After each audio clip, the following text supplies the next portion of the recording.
develop relationships, not just with others in the finance department, but throughout the entire organization, right? That's how you really learn the business. You talk to people, you ask them what they're working on, it gives you better perspective of the business. And then the final piece of advice is that you've got to ask people how you can help them. Now, I give this advice to people and they say, well, wait, I'm already working overtime, I can't, I don't have any more time available. Yeah, you do. You do, because now you're working on your career. You're going to ask, you're going to volunteer yourself to help somebody out. And what you're doing then, they're bringing you onto their team, right? They're becoming part of your team. That's how you really learn the business. That's how you get a seat at the table. That's how you achieve the ultimate objective, which in my mind is being a good business partner. Finance, I'd say two pieces of advice. Certainly the mastery of skills from a technical standpoint is important and continues to be important.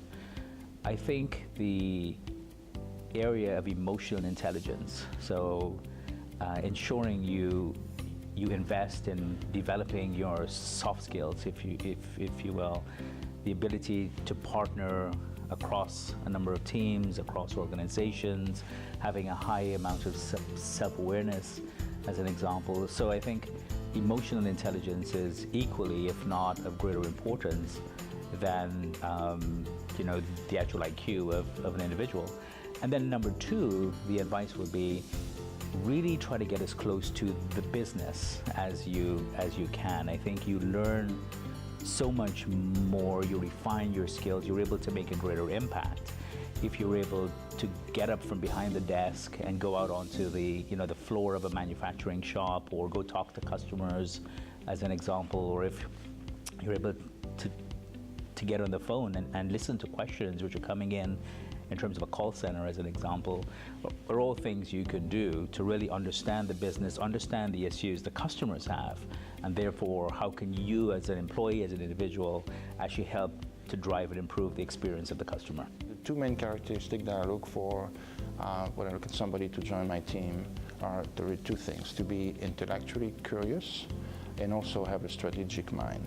So what I mean by intellectually curious, a lot of the time you come in a job and you don't know everything, but just being able to get yourself out of your comfort zone and ask questions of what you don't know, be curious about the business that you're involved with, understanding who does what and what are the pressure points. I think that's key. So you can understand the need that the business has and come up with a better solution. And then be strategic, again, trying to understand what the business needs and above and beyond just the number crunching is being able to deliver some solution to grow the business. There's well over 1 million nonprofit organizations just in the United States, and it's the NGO sector is growing globally. So there's plenty of opportunities for young people that have an accounting degree or a finance degree to really make a difference in the sector today.